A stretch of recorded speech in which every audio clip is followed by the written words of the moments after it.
स्वागत है आपका हमारे YouTube चैनल में।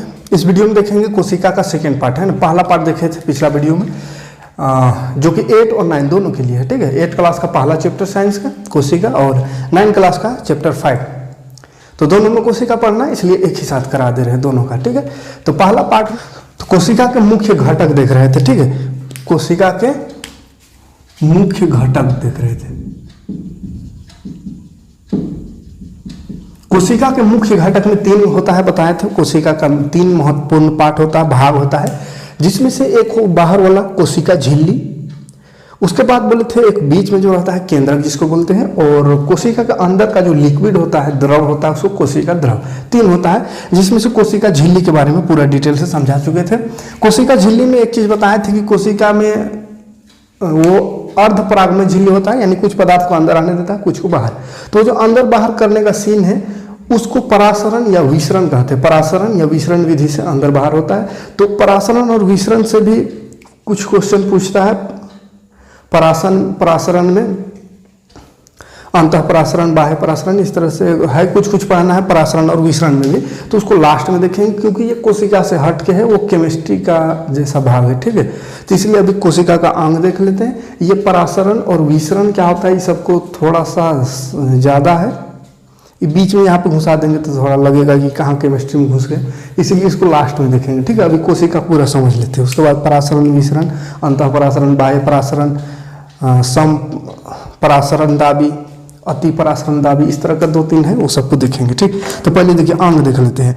पहला अंग हो गया था मुख्य अंग में से। दूसरा घटक कोशिका का केंद्रक देखते हैं। केंद्रक, केंद्रक को न्यूक्लियस कहेंगे, न्यूक्लियस, ठीक है। ये होता क्या, कहाँ पे होता है, देखिए कोशिका जो है, कोशिका का बाहर वाला को बोले थे कोशिका झिल्ली, जो बाहर का भाग है, और कोशिका का बीच में होता है केंद्रक, ठीक है। बीच में केंद्रक होता है। देखिए केमिस्ट्री से इसको मिलाते चलेंगे, क्योंकि केमिस्ट्री में परमाणु जो पढ़े थे ना, वैसे ही बोला लगता है ना। जैसे परमाणु पढ़े तो बीचवा में केंद्रक, उसी तरह ये थोड़ा गोल ही से बनाते हैं, नहीं इसमें अजीब दिखता है, चलो गोल ही समझिए। कहा कि कोशिका का तो कोई एक आकार नहीं होता है, बहुत सारा तरह का कोशिका होता है, तो हम गोल कोशिका लेके चलेंगे, है ना। तो कोशिका के बीच में केंद्रक होता है, जैसे परमाणु के बीच में परमाणु केंद्रक, या उसको क्या बोले थे, नाभिक बोले थे, है ना। वैसे ही केंद्रक कोशिका के अंदर बीच में भी एक केंद्रक होता है। केमिस्ट्री में जैसे इसमें केंद्रक के अंदर बोले थे न्यूट्रॉन और प्रोटॉन होता है, इसी तरह यहाँ का जो केंद्रक है उसके अंदर होता है DNA, RNA, गुणसूत्र, जीन, ये सब रहता है, ठीक है। तो केंद्रक को बोलते हैं हेड क्वार्टर ऑफ सेल। ये जो सेल है इसका ये हेड क्वार्टर है, या ब्रेन ऑफ सेल भी कहते हैं। ब्रेन यानी मस्तिष्क, यानी कोशिका के अंदर जो भी काम होता है, जो भी क्रिया होता है कोशिका के अंदर, वो सब काम को कंट्रोल यही केंद्रक करता है। जैसे हमारे शरीर में जो भी काम हम करते हैं, चलना फिरना बोलना, जो भी काम करते हैं वो काम हमारा ब्रेन करवाता है, उसको कंट्रोल ब्रेन करता है, मस्तिष्क ही कंट्रोल करता है जो भी काम हम करते हैं। तो इसीलिए इसको भी कोशिका का ब्रेन कहते हैं, क्योंकि इसका काम जितना है वो सबको कंट्रोल यही केंद्रक करता है। अब समझ में, तो कोशिका केंद्रक क्या है, तो ये बीच में होता है। कहाँ पे होता है, तो बीच में। और केंद्रक में भी एक झिल्ली होता है, जैसे कोशिका के बाहर झिल्ली देखे थे, कोशिका झिल्ली, केंद्रक के अंदर भी झिल्ली एक होता है, बाहरी परत इस तरह से एक समझिए तो लेमिनेशन, उसको केंद्रक झिल्ली कहते हैं, ठीक है। जो कि प्रोकैरियोटिक कोशिका में नहीं होता है, यूकैरियोटिक में होता है। यूकैरियोटिक मतलब जो विकसित कोशिका है, प्रोकैरियोटिक जो कि अविकसित कोशिका होता है। कुछ जीव में अविकसित कोशिका होता है जिसमें सारा अंग नहीं पाया जाता है, तो उसको भी लास्ट में एक बार देख लेंगे, प्रोकैरियोटिक और यूकैरियोटिक में क्या अंतर है। अभी खाली इतना नाम आएगा उसको समझिएगा, प्रोकैरियोटिक, यूकैरियोटिक। तो ये यूकैरियोटिक में अस्पष्ट केंद्रक और उसका केंद्रक झिल्ली होता है, जो कि मानव जीव जंतु में, और प्रोकैरियोटिक में अस्पष्ट केंद्रक भी नहीं होता है, केंद्रक झिल्ली भी नहीं होता है, ठीक है। तो इसमें क्या क्या याद रखिएगा, कोशिका के सभी कार्यों को नियंत्रण करता है। जितना भी कार्य होता है कोशिका में सबको नियंत्रण करता है, इसलिए इसको हेड क्वार्टर ऑफ सेल कहते हैं। हेड क्वार्टर ऑफ सेल, है ना, यानी कोशिका का मस्तिष्क। कोशिका का मस्तिष्क भी कहते हैं, यानी ब्रेन ऑफ सेल भी कहते हैं इसको, है ना, कहा कि सब काम को यही कंट्रोल करता है। प्रोकैरियोटिक में अस्पष्ट केंद्रक नहीं होता है, ठीक है। और एक चीज याद रखिएगा इसमें, हाँ, केंद्रक के झिल्ली को केंद्रक झिल्ली कहते हैं।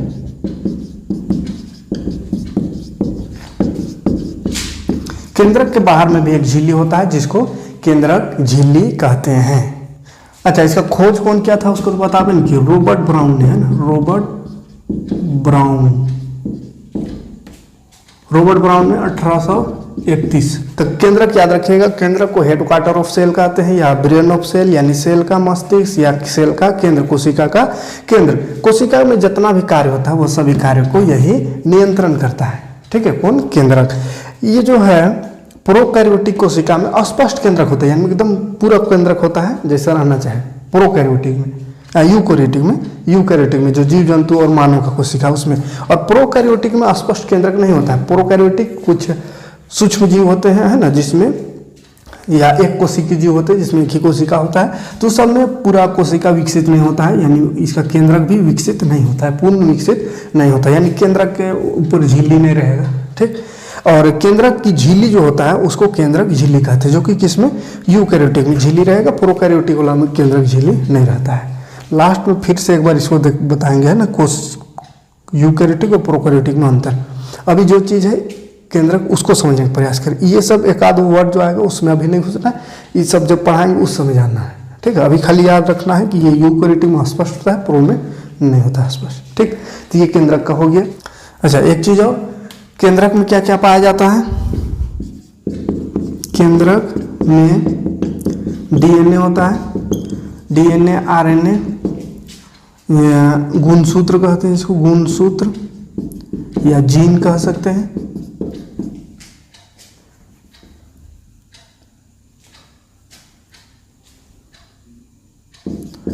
होते हैं। तो ये सब इसमें पाया जाता है, ठीक है। और ये सब क्या है?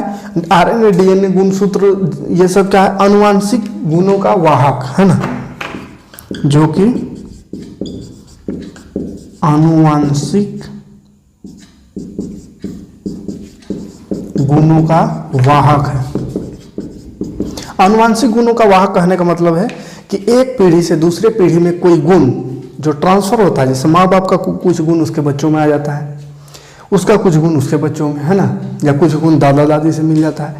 तो ऐसा जो गुण ट्रांसफर हो रहा है वो ट्रांसफर होता है डीएनए के माध्यम से, वही डीएनए पाया जाता है केंद्रक के अंदर। और गुणसूत्र भी यही होता है, जीन जो है ये सब इसके डीएनए, आरएनए, गुणसूत्र, जीन, ये सब रहता है केंद्रक के अंदर, ठीक है। ये सब क्या है? तो आनुवांशिक गुणों का वाहक, यानी आनुवांशिक गुण, जैसे किसी का बाप, वो देखिएगा चंडला है, उड़ल बाल, तो उसका बेटों का कम एज में उड़ने लगता है पूरा, है ना। किसी का एकदम हेवी है माँ बाप, तो बेटो होता है वैसे ही। किसी का सुखल है तो बेटा बेटी वैसे नहीं होता है। लेकिन 100% नहीं, है ना, 100% नहीं होता है, कुछ गुण ट्रांसफर हो जाता है ना, आनुवांशिक गुण। और ये आनुवांशिक गुण का डिटेल से आगे फिर 10 क्लास में पढ़ना है। बस अभी इतना जानना है कि इस केंद्रक के अंदर ही वो चीज़ होता है जिससे कि ट्रांसफर होता है, गुणों का, लक्षणों का ट्रांसफर होता है माता पिता से। तो कोशिका का केंद्रक जो है, इसमें इतना सा बात याद रखने वाला चीज़ है। खोज अगर पूछ देगा तो रॉबर्ट ब्राउन ने 1831 में। हेडक्वार्टर ऑफ सेल किसको कहते हैं? तो केंद्रक को। ब्रेन किसको कहते हैं? केंद्रक को, ठीक है।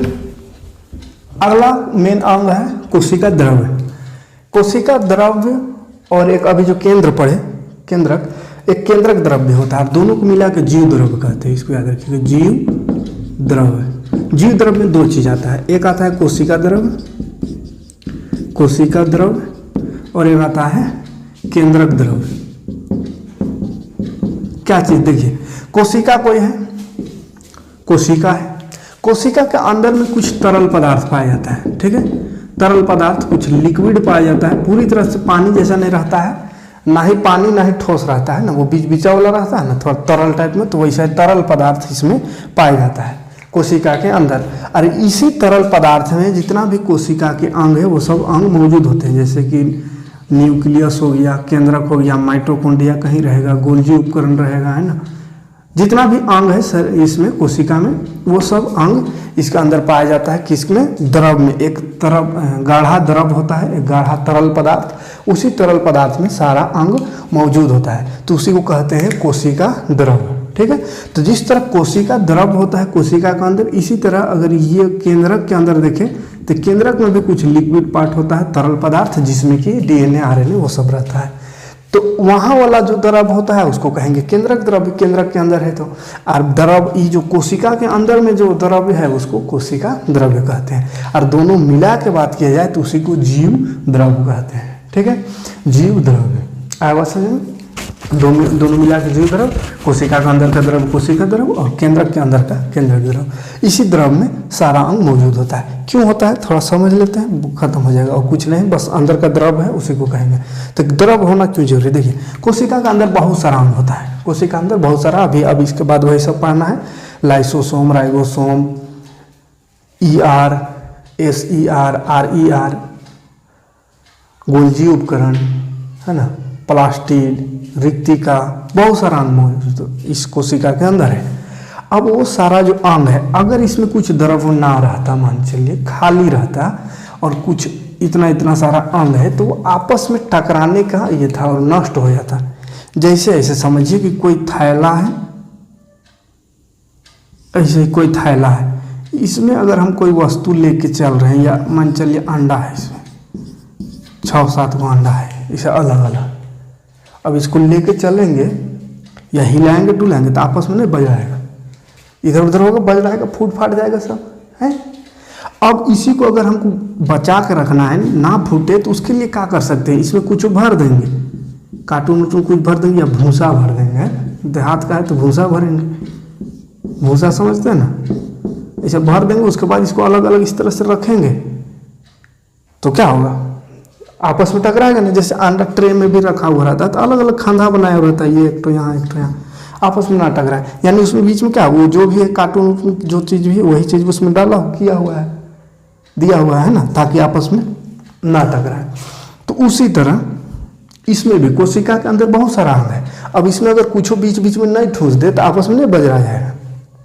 चलते फिरते रहते काम धंधा करते सब कोशिका बजरा का, कोशिका का अंग बजरा का सब टूट फूट जाता है ना, कोशिका नष्ट हो जाता सब।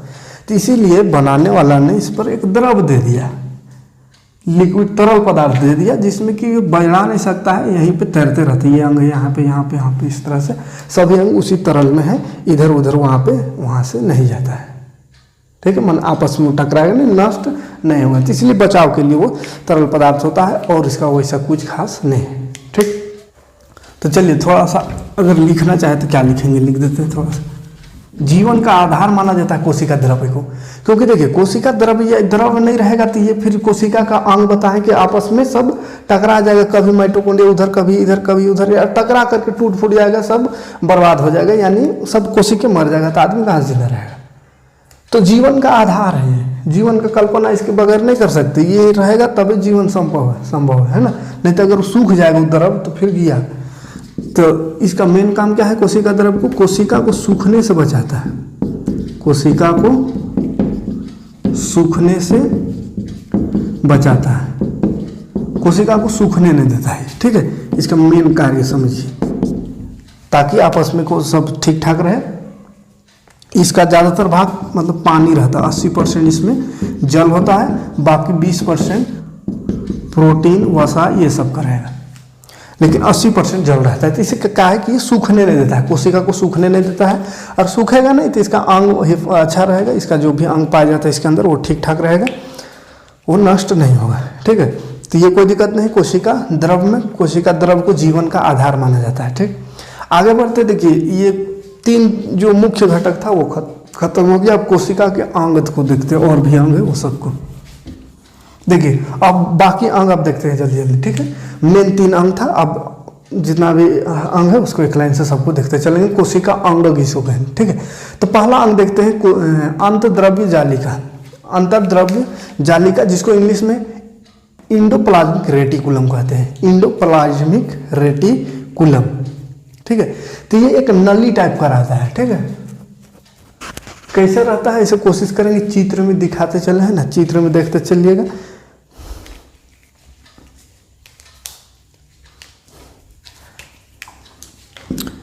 तो ये क्या होता है, यह देखिए अंतर्द्रव्य जालिका एंडोप्लाज्मिक रेटिकुलम। इसका खोज की बात करें तो इसका खोज 3 वैज्ञानिक ने मिलकर किया था। एक पोर्टर, क्लाउड और फुलम। पोर्टर, क्लाउड और फुलम, तीनों ने मिलकर के इसका खोज किया था। यह झिल्ली युक्त नलिकाओं का विशाल तंत्र होता है। झिल्ली युक्त एक नली टाइप में होता है। इसका मेन काम है, एक तरफ इसका एक भाग में प्रोटीन संश्लेषित होता है यानी प्रोटीन बनता है, और दूसरा भाग जो होता है उसमें नली जैसा जो कि है नली जैसा, तो वो क्या करता है उस नली से उस प्रोटीन जो बना उस प्रोटीन को कोशिका के अन्य भागों तक पहुंचाता है। ठीक है, प्रोटीन का निर्माण करना और उस प्रोटीन को एक भाग से दूसरे भाग कोशिका के अंदर ही, तो कोशिका के अंदर परिवहन का काम करता है ये अंतर्द्रव्य जालिका। ठीक है, कोशिका के अंदर परिवहन का काम करता है या केंद्रक में परिवहन का काम करता है। जैसे प्रोटीन बना उसको कोशिका में इधर उधर करना और उसको केंद्रक तक पहुंचाने का में एक ही नली है, उसी नली को अंतर्द्रव्य जालिका कहते हैं। ठीक है, ये 2 तरह का होता है। कितना होता है? 2 होता है। एक को बोलते हैं चिकनी अंतर्द्रव्य जालिका, अंतर्द्रव्य जालिका, और एक होता है खुरदरी,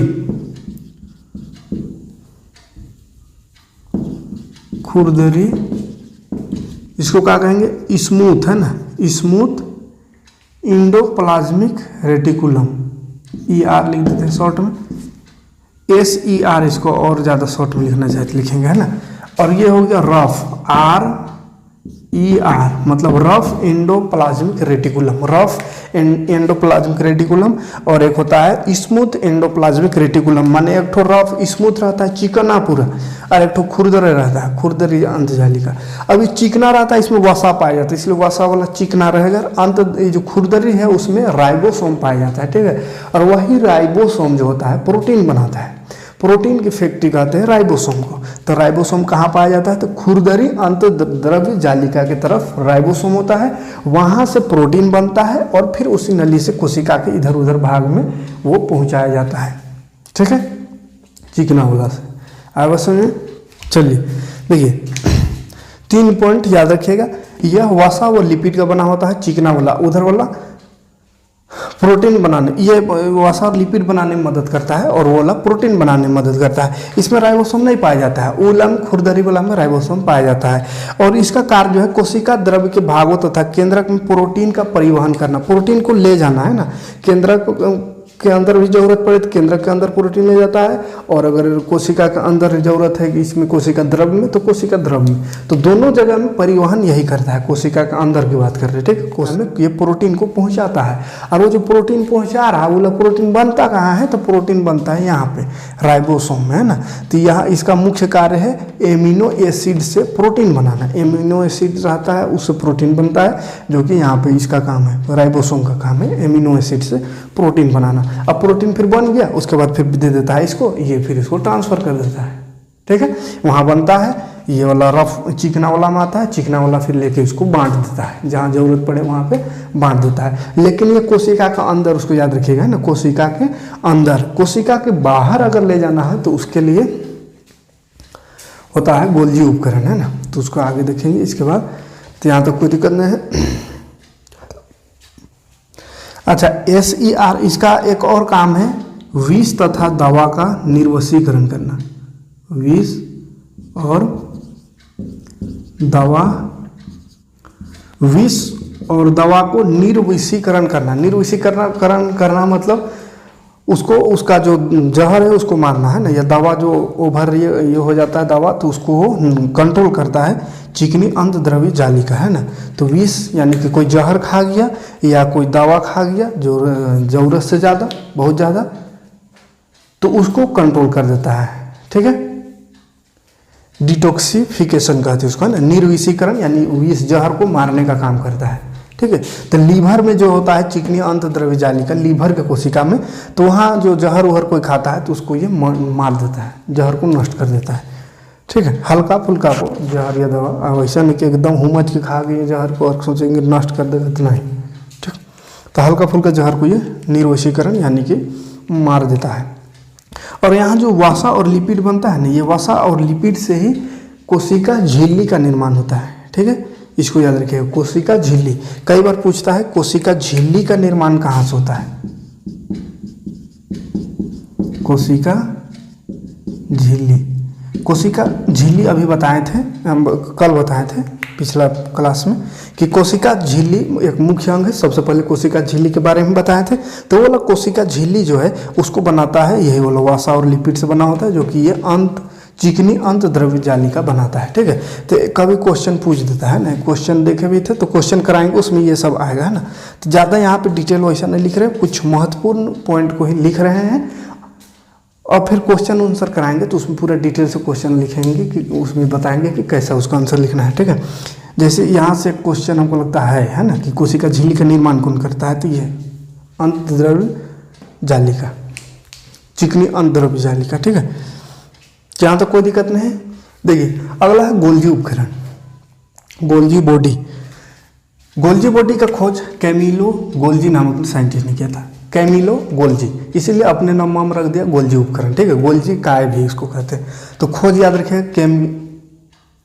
कैमिलो गोल्जी, है ना, कैमिलो गोल्जी ने गोल्जी उपकरण का खोज किया था। तो नाम सेम है, गोल्जी नाम था उसका, पूरा नाम कैमिलो गोल्जी, तो इसलिए अपने नाम से रख दिया इसका गोल्जी उपकरण। ये क्या है, तो ये पतली झिल्ली युक्त चपटी पुटिकाओं का समूह है जो एक दूसरे में ऊपर समांतर सजी होती है ना। पतला ये इस तरह का रहता है, एक दूसरे में समांतर, है ना, समांतर नली टाइप में। तो इसका काम क्या है, देखिए कार्य, इसका कार्य है जो अभी पढ़े थे, प्रोटीन का बनता कहाँ पे है, वह है राइबोसोम में, है ना। तो राइबोसोम में जो प्रोटीन बनता है उधर खुरदरा वाला में, और चिकना इंडोप्लाज्मिक रेटिकुलम यानी SER स्मूथ इंडोप्लाज्मिक रेटिकुलम अंतद्रव्य जालिका जो है चिकना वाला, वो क्या करता है, प्रोटीन जो बना उसको इधर उधर पहुंचाता है। कहाँ बोले थे, कोशिका के अंदर खाली और कोशिका का केंद्रक में। लेकिन अगर कोशिका के बाहर ले जाना है तो गोल्जी उपकरण काम करता है ना। तो अंदर और बाहर ये दोनों में काम करता है, अंदर भी जरूरत पड़े तो ये ले जाता है और बाहर भी, ठीक है। तो कोशिका प्रोटीन जो बना उसको पूरा कोशिका का अंदर या बाहर जरूरत है तो बाहर भी ट्रांसफर करता है, ठीक है। अच्छा, इसी पैकेजिंग का भी काम यही होता है, जैसे पैकिंग वहाँ जो बन गया उसको पैकिंग करके उसको फिर ट्रांसफ़र करना। तो प्रोटीन का परिवहन, है ना, पैकिंग करके उसको परिवहन कर दिया। उसके बाद एक और काम होता है, लाइसोसोम भी ये बनाता है।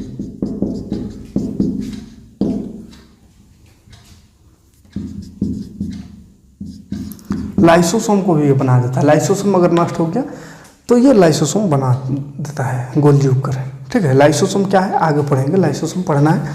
फिलहाल जानिए कि लाइसोसोम का ये निर्माण करता है गोल्जी उपकरण, है ना। और मेन काम इसका है कोशिका के अंदर और बाहर प्रोटीन का संश्लेषण, प्रोटीन का परिवहन ले जाना। और वो जो प्रोटीन बना कहाँ था, वो अंतद्रव्य जालिका में प्रोटीन जो बना था उसको इधर उधर पहुँचाना इसका काम है, ठीक है। कोई दिक्कत नहीं गोल्जी उपकरण में, ये और कुछ नहीं है इसमें, बस ये नली है, एक परिवहन का काम करता है। कभी कभी लाइसोसोम निर्माण करता है। लाइसोसोम कब समझते हैं, लाइसोसोम का खोज किया था डी डुबे नामक वैज्ञानिक ने। डी डुबे, है ना, ले डुबे नहीं कहिएगा, डी डुबे लाइसोसोम। ऐसे ले डुबे से याद रखिएगा, डी डुबे, ले डुबे। लाइसोसोम ले डूबता है, कोशिका को ले डूबता है, नष्ट कर देता है, मार देता है, ठीक है। तो लाइसोसोम का खोज डी डुबे नामक साइंटिस्ट ने किया था। लाइसोसोम क्या होता है, देखिए लाइसोसोम में पाचक एंजाइम पाया जाता है, इसमें पाचक एंजाइम पाया जाता है।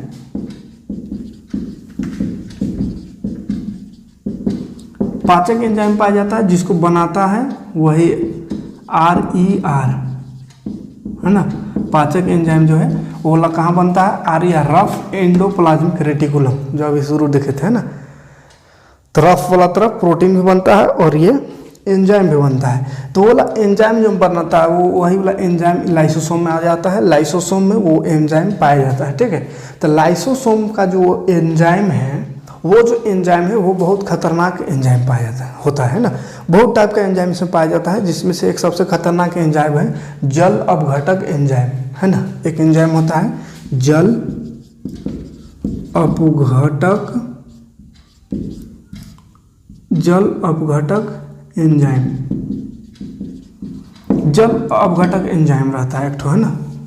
वो जल अपघटक एंजाइम जो पाया जाता है लाइसोसोम में, तो वो क्या करता है, ये वाला जो एंजाइम है किसी चीज़ में अगर छिड़क देगा कोई अंग में तो वो नष्ट हो जाता है, ठीक है। तो कोशिका के अंदर कोई अंग अगर खराब हो गया, नष्ट हो गया, जैसे कि कोशिका में बहुत सारा अंग रहता है, छोटा छोटा माइटोकॉन्ड्रिया हो गया और भी बहुत सारा, जैसे माइटोकॉन्ड्रिया मर गया, वो खराब हो गया तो वहीं पर रह जाएगा, तो फिर तो दिक्कत है। जैसे कोई मर उड़ गया तो उसको कोई चाहे ना जी उसको क्रियाक्रम उसको करने के लिए, रहने तो नहीं देंगे वैसे ही।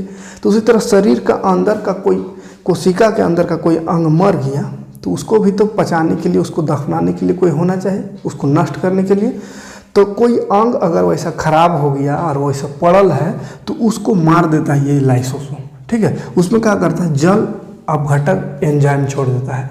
एंजाइम जैसे छोड़ा वो पूरी तरह से वो पच जाता है, मतलब खत्म हो जाता है, यानी उसको ये पचा देता है, अपने अंदर उसको संभालता है ये एंजाइम के द्वारा, ठीक है, जिससे कि कोशिका साफ सुथरा हो जाता है। तो इसका काम है जल घटक एंजाइम का कोशिका का सफाई करना। मतलब कोशिका के अंदर जो भी टूटा फटा अंग है तो उसको खा जाएगा, उसको पचा देगा और वो साफ सुथरा करेगा। तो ये सफाई का काम करता है, ठीक है। तो मेन काम क्या है लाइसोसोम का, सफाई का काम करना। जैसे केंद्रक अगर काम नहीं कर रहा है तो उसको ये पचा देगा। माइटोकॉन्ड्रिया काम नहीं कर रहा है तो पचा देगा उसको, है ना। एंजाइम छोड़ देगा, कहेगा बिना काम का आदमी को हम नहीं देखना चाहते हैं, काम करना बंद किया मैंने तुम्हारा जिंदगी खत्म, है ना। तो काम करना जो कोई अंग बंद कर दिया था, ऐसे तो बंद नहीं करता है, टूटा फूटा कुछ चोट उट लग जाता है, टूट फूट जाता है, तब है वो काम करना बंद करता है। तो वैसा वाला पड़ल रहेगा तो फिर शरीर खराब हो जाएगा, इसलिए उसको वो पचा देता है, ठीक है। एक और क्या करता है इसको, देखिए अगर कभी कभी देखिए कोई अंग टूट फूट गया तो उसको तो पचा दिया, लेकिन कभी कभी क्या होता है कि पूरा कोशिके अति हो गया, पूरा कोशिके नष्ट हो गया, अब क्या करेगा, या कोशिका का सभी अंग ये हो गया, खाली लाइसोसोम बच गया। अब लाइसोसोम अकेले क्या करेगा, सबको अगर पचा देगा तो कोशिका के अंदर खाली लाइसोसोम, तो अकेले तो कुछ काम नहीं होगा। प्रोटीन बनाने वाला मर गया और भी चीज़ बनाने वाला सब कुछ मर गया, ऊर्जा बनाने वाला मर गया, सब जितना भी अंग सब मर गया। तो अकेले जिंदा रह के क्या करेगा, तो वैसा सिचुएशन में क्या करता है, खुद को ब्लास्ट कर लेता है, खुद को फाड़ देता है और उसमें पूरा एकदम एंजाइम निकलता है और पूरा कोशिका को ही नष्ट कर देता है, ठीक है। जैसे कोशिका आई तो कोशिका के अंदर जितना अंग सब नष्ट हो गया, खाली मान चलिए ये लाइसोसोम है, मान के चलिए ये वाला खाली बचल है, अब ये सब नष्ट हो गया। अब सोचेगा इस सबको मारने से अच्छा इस सबको मार देगा, अगर पचा देगा तो खाली यही भर बचेगा। गोल्जी उपकरण भी चल गया, आप माइटोकॉन्ड्रिया लाइसोसोम सब, ये लाइसोसोम नहीं केंद्रक कुंद्रक सब चल गया। अभी अकेले यहाँ रह के भी क्या करेगा, कोशिका का तो मेन काम ये सब का जो है वो खत्म हो गया। तो यहाँ पे ये क्या होता है, ब्लास्ट कर जाता है, फट जाता है और पूरा ये कोशिका को ही पूरा को पचा देता है, फट जाता है, मैंने अपन हो गया और पूरा कोशिका को ही ले जाएगा। मैंने अकेले रहता है तो कहता है अकेले जी के क्या करेंगे, हम भी चल जाते हैं और साफ सफाई हो जाएगा, है ना।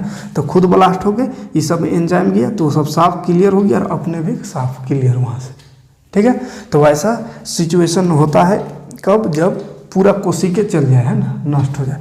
तो इसलिए इसको आत्महत्या की थैली कहते हैं। क्या कहते हैं, आत्महत्या की थैली, आत्महत्या की थैली। चलिए जब कोशिका क्षतिग्रस्त हो जाए, मैंने पूरा कोशिका क्षतिग्रस्त हो गया, खाली यही वाला बर बच गया, तो क्या करेगा अकेले, तो ब्लास्ट करके पूरा उसको पचा भी लेता है, अपनों पच जाता है, ठीक है। तो इसलिए सुसाइडल भी कहते हैं, यानी आत्महत्या, खुद आत्महत्या कर लेता है ना। सबको देखता है कोई यही नहीं है तो आत्महत्या कर लेता है। तो आत्महत्या अगर ये कर लिया, माने एगो कोशिका तो शरीर का चल गया है। अब बहुत कुछ सोचता है ये आत्महत्या का थैली लिखल देख के कि आत्महत्या थैली यानी पूरा शरीर मर जाता, आदमी मर जाता होगा इससे।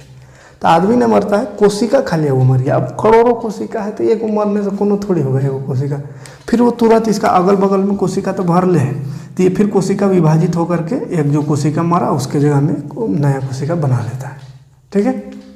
अब कभी कभी क्या होता है, कभी कभी पूरा कोशिका एक जगह का बहुत सारा कोशिका मर जाता है। जैसे कोई मार उड़ दिया हुमच के एकदम कोनो लाठी उठी से, जैसे अभी लॉकडाउन में पड़ रहा है, काला हो जाता है। जैसे हाथ हो तो कहीं पे लगे तो पूरा काला हो जाता है, डंटा का निशान पूरा। तो वहाँ पे क्या वो आसपास का सब कोशिका मर गया। अब काला हो गया है मतलब वहाँ का पूरा आसपास का कोशिका मर गया। अब उसको पचाएगा कौन? लाइसोसोम मर गया, अब कौन पचाएगा? तो इसलिए काला हो जाता है वहाँ पे, यानी कोशिका पूरा नष्ट हो गया है, उसको कोई साफ सुथरा नहीं हुआ है अभी, तो वो काला पूरा हो गया है ना। जैसे ब्लड के कारण भी होता है, लेकिन ये मान चलिए बहुत सारा कोशिका को नष्ट हो गया। अब वहाँ पे लाइसोसोम भी नष्ट हो गया तो क्या होता है? अगर लाइसोसोम भी नष्ट होगा तो कोई तो पचाने वाला चाहिए, तो पचाने वाला तो खुदे पच गया, खुदे खत्म हो गया, तो कौन पचाएगा उसको? कौन खाएगा उसको? कौन साफ करेगा? सफाई कर्मी तो खत्म। तो क्या होता है इस सिचुएशन में? जैसे यहाँ का बहुत सारा कोशिका ऐसा मर गया, इसका लाइसोसोम भी मर गया, तो अगल बगल तो कोशिका जिंदा है, उसके बगल वाला जो कोशिका रहता है वो क्या होता है? देखिए काला पड़ जाता है शरीर में। तो वहाँ पे देखते होंगे कि गर्म पानी को लेकर के ऐसा सेकते हैं कपड़ा से, गर्म पानी।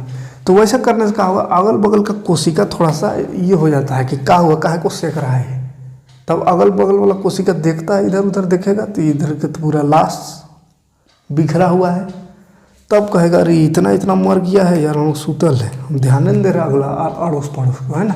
तब यहाँ अगला कोशिका का जो है लाइसोसोम वो इधर छिड़क देगा अपना एंजाइम को। यहाँ का कोशिका इधर छिड़केगा, है ना। चारों तरफ तो कोशिका भर ले है, तो यहाँ से चारों तरफ से छिड़केगा सब थोड़ा थोड़ा अपना एंजाइम को, और वैसे करते करते ये धीरे धीरे साफ हो जाता है।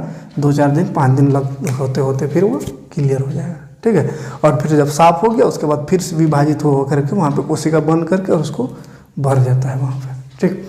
तो ये लाइसोसोम का काम है, याद रखिएगा। आत्महत्या की थैली क्यों? खुद ब्लास्ट हो जाता है जब मर गया पूरा कोशिका, ठीक। चलिए देखते हैं अब आगे माइटोकॉन्ड्रिया का समझ। माइटोकॉन्ड्रिया को ऊर्जा घर कहते हैं, ठीक है। अच्छा कौन खोजा उसको देखिए। माइटोकॉन्ड्रिया का खोज अल्टमाइन ने किया था, अल्टमाइन लिखल है, ठीक है, दिख रहा है कि नहीं? अल्टमाइन ये खोजा था अल्टमाइन में, लेकिन नाम दिया था इसका बाइंडा नामक वैज्ञानिक ने। इसे नाम नहीं दिया था, खाली खोजा है। वो देख रहा होगा खाली खोज के कि ये कहाँ है, इसे कहाँ है, तो वो आया होगा कहाँ होगा, नया चीज़ है तो इसका नाम रख दो ना माइटोकॉन्ड्रिया, तो नाम रख दिया वो बाइंडा, और ये देखते रह गया ना अल्टमाइन। अरे बांडा ने बाइंडा है ना, ये बाइंडा ने नाम रखा माइटोकॉन्ड्रिया, खोज किया कौन? अल्टमाइन। तो अल्टरमाइन है, अल्टर रहा इसलिए नंबर धर नहीं सका, वो आके नाम धर दिया। तो माइटोकॉन्ड्रिया का खोज अल्टमाइन है ना, और नाम दिया बांडा। बांडा मतलब बाइंडा है ना। 1 नंबर में पूछ देगा तो बांडा से याद रखिएगा, बांडा जैसा कोई निकल दिखे तो वही मार दीजिएगा नाम में। खोज कौन किया? तो अल्टरमाइन माने अल्टमाइन, है ना। इसको देखिए कहते हैं ये क्या बोलते हैं, हाँ, प्रोकैरियोटिक कोशिका में नहीं पाया जाता है, ठीक है।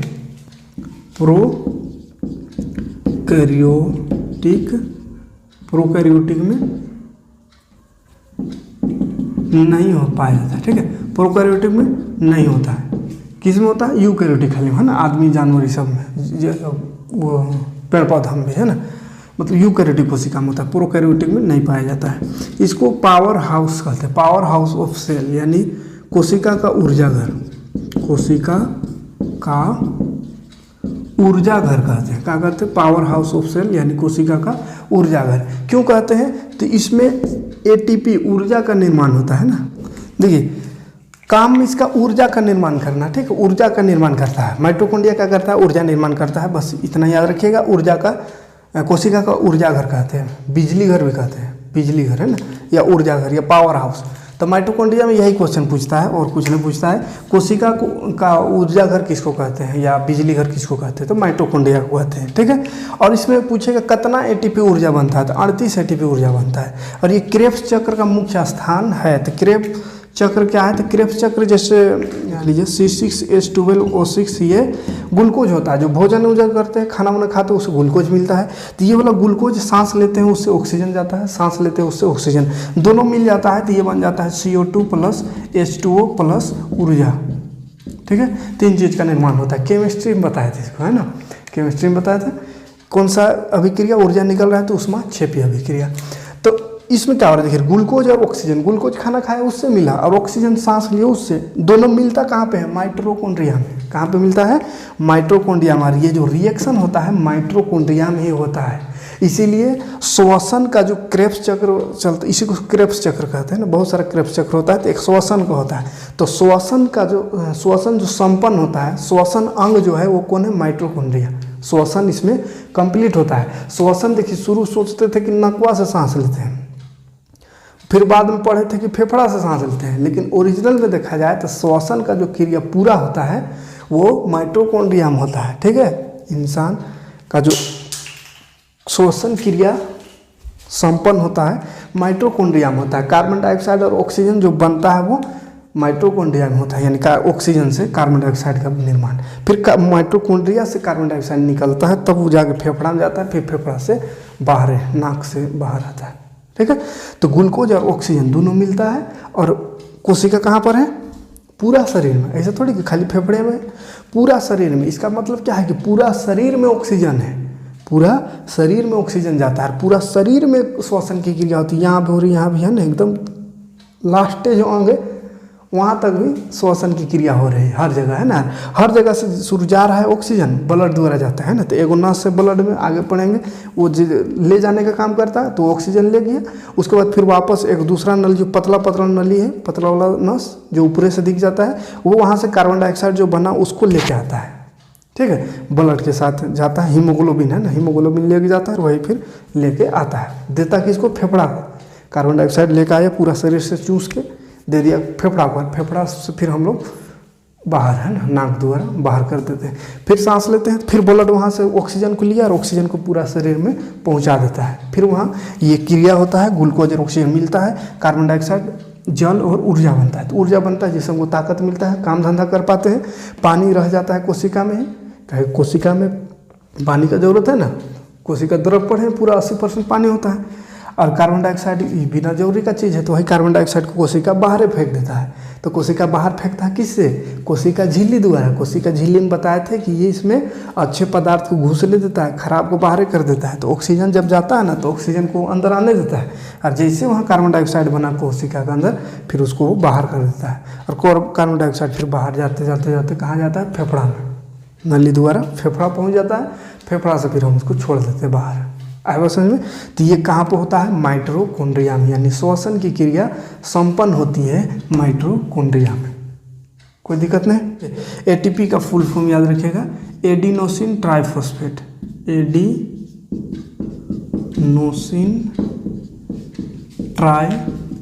ट्राइफॉस्फेट पूछता है एटीपी का फुल फॉर्म कभी कभी, तो एडिनोसिन ट्राइफॉस्फेट। ठीक है, एडिनोसिन ट्राइफॉस्फेट।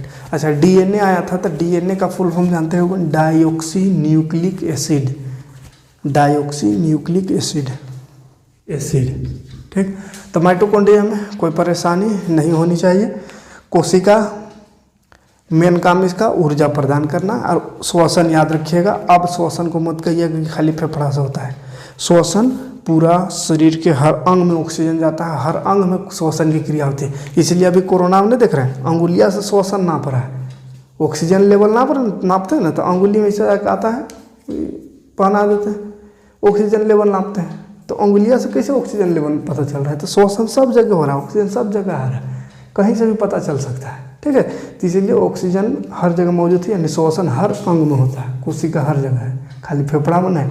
खाली फेफड़ा में होता तो फेफड़ा में कोई नली घुसा के नापते कि ऑक्सीजन इसका कितना है, तो फेफड़ा खाली थैला है, इसमें गैस रहता है, सब टाइप का गैस है ना। जैसे वायुमंडल से लेते हैं तो खाली ऑक्सीजन थोड़ी लेते हैं, नाइट्रोजन भी रहता है, कहीं कहीं कार्बन डाइऑक्साइड भी रहता है, धुआं भी ले लेते हैं, तो सब गैस उसमें रहता है। लेकिन ब्लड जो है ऑक्सीजन को छाँट के पहुँच जाता है, फिर कार्बन डाइऑक्साइड लाता है। कि चलिए लौह कब देखते हैं, देखिए ये सिर्फ पौधा में पाया जाता है। ठीक है, ये सिर्फ पादप कोशिका में, पादप कोशिका में पाया जाता है। ये खाली पादप कोशिका में पाया जाता है। लवक है ना, लवक 3 तरह का होता है। कितना, 3 प्रकार का। देखिए लवक 3 प्रकार का पौधा में पाया जाता है। ठीक है, पादप कोशिका में खाली पौधा में लवक 3 प्रकार का, एक ल्यूकोप्लास्ट, एक क्रोमोप्लास्ट और एक क्लोरोप्लास्ट। दोनों में कन्फ्यूज नहीं होना है। एक लगता है ये क्रोमोप्लास्ट है, माँ है, और ये क्लोरोप्लास्ट है ना, क्रोमोप्लास्ट और क्लोरोप्लास्ट। तो इंग्लिश भी यही है, हिंदी भी यही है। देखिए ये स्पेशल क्या है, लवक जो है रंगों को दर्शाता है, रंग बनाता है, ठीक है। जैसे पौधा में अलग अलग रंग देखे होंगे, सफ़ेद रंग भी होता है, पीला, लाल, हरा, तो सब टाइप का रंग होता है। तो वो रंग प्रदान कौन करता है, तो लवक है ना। प्लास्टिड जो है वो पौधों को रंग प्रदान करता है। तो ल्यूकोप्लास्ट पाया जाता है उसका कोशिका में। तो ल्यूकोप्लास्ट जो है सफ़ेद रंग देता है। कैसा रंग, सफ़ेद रंग है ना, सफ़ेद रंग ल्यूकोप्लास्ट। क्रोमोप्लास्ट जो होता है वो रंगीन यौगिक है, रंगीन यौगिक यानी इसमें लाल और भूरा, लाल और भूरा रंग जो होता है, लाले टाइप, भूरा में थोड़ा लाले टाइप रहता है। तो लाल रंग का जो देखते हैं पौधा में लाल रंग, वो लाल रंग आता है क्रोमोप्लास्ट के वजह से, और ल्यूकोप्लास्ट के वजह से सफ़ेद रंग आता है, ठीक है। और ये क्लोरोप्लास्ट क्या है, तो क्लोरोप्लास्ट की वजह से हरा रंग आता है, हरा रंग ये देता है, ठीक है। हरा रंग, हरियर पत्ता जिसे देखें, पत्ता कैसा रहता है, हरा रहता है ना। तो ये पत्तियों में, ये पत्तियों में ज़्यादातर पाया जाएगा। और ये जो है जड़ में, और ये जड़ और तना, ये तीनों में पाया जाता है। जड़, तना और पत्ती तीनों में पाया जाता है। और ये ज़्यादातर ल्यूकोप्लास्ट जड़ में, क्रोमोप्लास्ट तीनों जगह, और क्लोरोप्लास्ट पत्तियों में पाया जाता है, ठीक है। पत्ता का रंग हरा होता है, जानते हैं ना। और यही क्लोरोप्लास्ट के अंदर पत्ता का रंग हरा होता है। इसी क्लोरोप्लास्ट में क्या पाया जाता है, प्रकाश संश्लेषण किसके द्वारा होता है, क्लोरोफिल, क्लोरोफिल पाया जाता है, जिससे प्रकाश संश्लेषण होता है, प्रकाश संश्लेषण, ठीक है।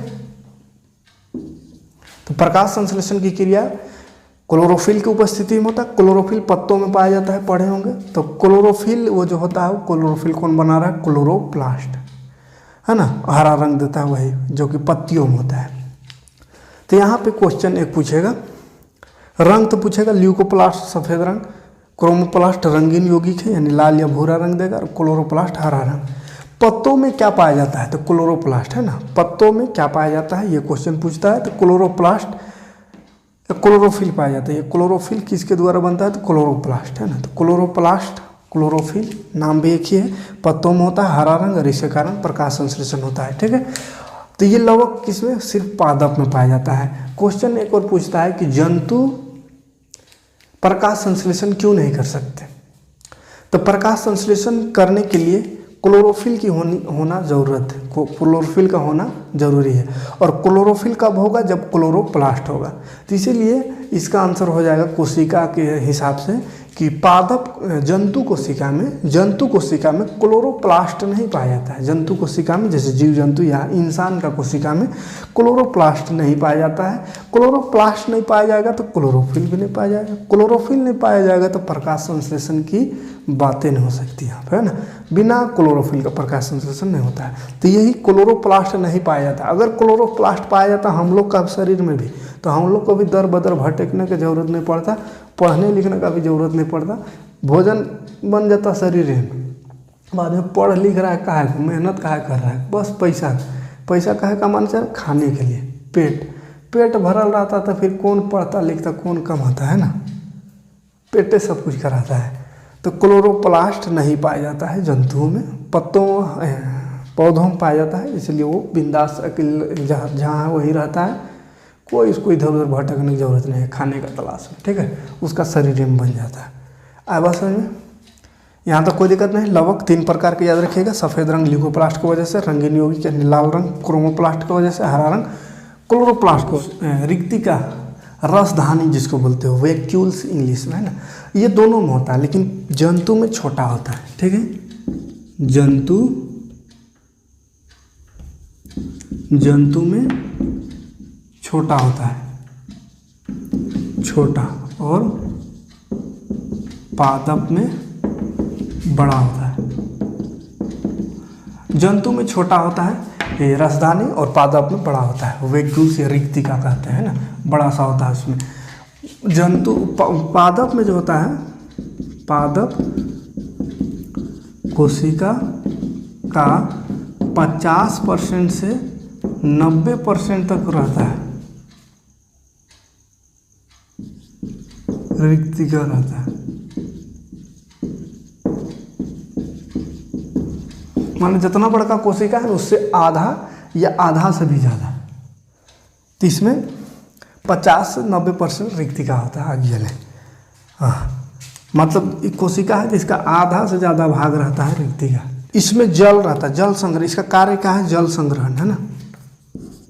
कार्य जल संग्रहण माने पानी को इकट्ठा करना इसका काम है। और एक और काम है दाब को नियंत्रण करना, मतलब प्रेशर को नियंत्रण करना। कैसा देखिए थोड़ा समझ लेते हैं। वैक्यूल्स बड़ा बड़ा होता है, इसलिए देखते होंगे कोई पौधा का शाखा है, कोई पौधा है, उसको ऐसा तोड़ना चाहेंगे तो मुड़ जाता है, वो मुड़ जाता है, मतलब लचीला होता है। तो वो लचीला क्यों होता है? जैसे हम लोग का हड्डी को ऐसे मुड़ना चाहे तो मुड़ेगा? नहीं मुड़ेगा, है खाली जॉइंट जगह मुड़ेगा।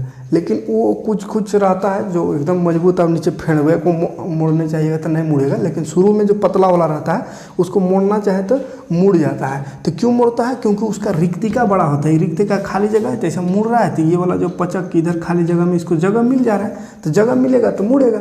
अब जगह है ना मिलेगा तो कैसे मुड़ेगा? जैसे इसको हम जगह है ना देंगे इधर और इधर ढक लेंगे तो उधर जाएगा।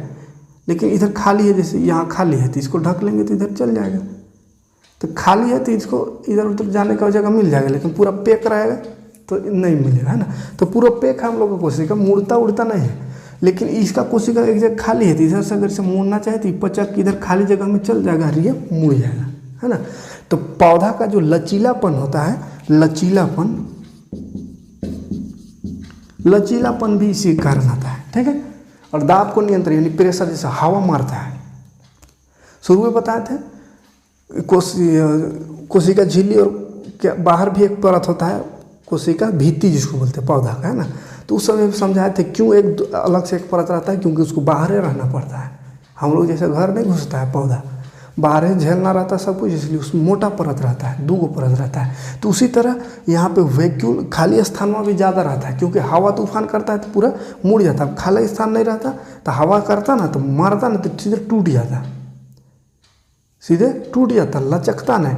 लेकिन खाली स्थान रहता है इसलिए मुड़ करके ऐसा हो जाता है ना, इधर उधर हो जाता है, लेकिन टूटता जल्दी नहीं है। जब एकदम बहुत ज़्यादा हो तब ये टूटता है, नहीं तो जल्दी टूटता नहीं है। हवा को कुछ बहुत बर्दाश्त कर लेता है इधर उधर ऐसे झुक के। क्यों? क्योंकि लचीलापन है, और वो लचीलापन आ रहा है ये खाली जगह के कारण, है ना। आवाज समझ।